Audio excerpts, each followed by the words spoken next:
belajar dan belajar dari pengalaman, belajar dari segala situasi dan kondisi dalam bertani. Tapi sebelum itu saya ucapkan Bismillahirrahmanirrahim. Assalamualaikum warahmatullahi wabarakatuh. Nah, begini. Ini adalah video tindak lanjut dari kawan-kawan saudara-saudara sekalian yang ada pada kolom komentar. Karena Anda adalah inspirasi saya. Saya bukan apa-apa tanpa kalian. Tapi sebelum saya melangkah lebih jauh tentang apa yang saya katakan dan publikasikan, saya hanya ingin menegaskan sesuatu terlebih dahulu, yaitu tentang perbedaan di antara kita atau perbedaan lingkungan, situasi, dan kondisi. Kenapa saya ngomong seperti itu? Karena itu penting, di mana kita harus mampu beradaptasi. Pertama, kenali dulu lahan yang akan kita pakai untuk berbudidaya. Nah, yang akan dibudidayakan apa? Lahannya seperti apa? Karena ada masa idealnya. Namun secara garis besar pasti sama. Taruhlah saya baru selesai mempublikasikan tentang proses budidaya kentang dan budidaya bawang daun. Sekarang beralih ke video atau mempublikasikan tentang budidaya kubis. Nah, seperti itu. Itu saya contohkan. Kenapa? Itu penting saya utarakan. Buka dulu pemahaman tentang perbedaan. Di setiap wilayah pasti berbeda, di mana tanah pasti berbeda.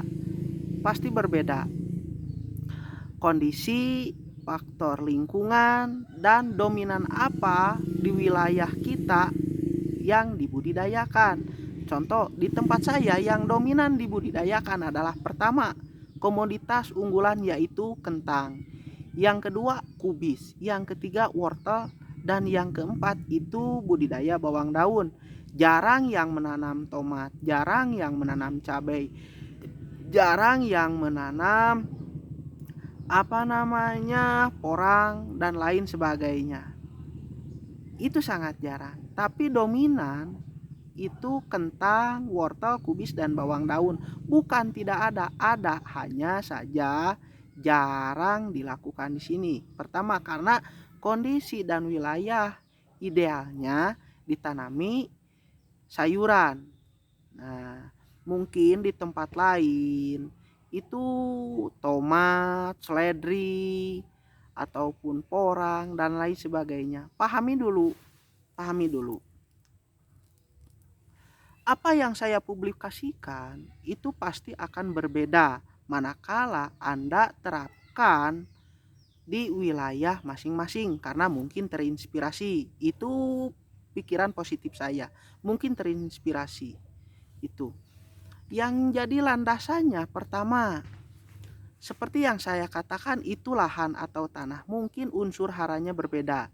Jadi saya hanya bisa menegaskan rajin-rajinlah memberikan pupuk atau kapur pertanian. Yang kedua, insektisida, nematisida, baik tabur maupun semprot. Yang ketiga, pemberian agen hayati yang berdasarkan Azotobacter, Bacillus, Pseudomonas, dan lain sebagainya. M4, bisalah. Itu untuk menjaga ketersediaan unsur hara dan melarutkan pupuk NPK yang tidak larut sempurna. Nah, itu dari tanah. Yang kedua, pengolahan lahan. Itu pasti berbeda karena berbeda wilayah dan kebiasaan adat istiadat. Itu pasti berbeda dalam setiap hal. Salah satunya bertani. Di tempat saya mungkin masih menggunakan metode nyangkul dan lain sebagainya. Atau bahkan mungkin di tempat kalian memakai traktor dan lain sebagainya. Walaupun secara garis besar sama, yaitu mengolah lahan. Hanya saja pasti berbeda cara. Nah, Yang selanjutnya, ketersediaan pupuk NPK. Apa yang saya publikasikan, entah mereknya A, B, dan C, itu pasti berbeda karena ketersediaan barang tersebut. Mungkin di tempat saya mereknya A, atau mungkin di tempat kalian tidak ada, bahkan mungkin hampir tidak pernah ada. Nah, itu pasti berbeda. Jadi pahami dulu, kenali dulu situasi, kondisi, dan lingkungan. Lanjut ke pestisida. Pasti berbeda juga. Manakala di tempat saya ada, di tempat kalian kosong atau mungkin bahkan tidak ada. Tapi yang paling penting bahan aktifnya sama. Taruh kita golongan mankojeb, baik mankojeb biru maupun mankojeb kuning, itu sama walaupun berbeda, hanya saja bahan dasarnya atau bahan aktifnya sama, hanya saja yang berbeda itu merek dagang dan perusahaan yang mengeluarkan. Nah, seperti itu.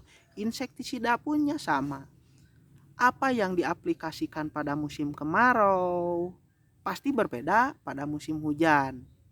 Apa yang diaplikasikan pada musim hujan pasti berbeda dan tidak diaplikasikan pada musim kemarau. Seperti itu. Lanjut lagi ke proses selanjutnya. Mungkin akan berbeda teori, trik, mekanisme, pemasaran dan lain sebagainya.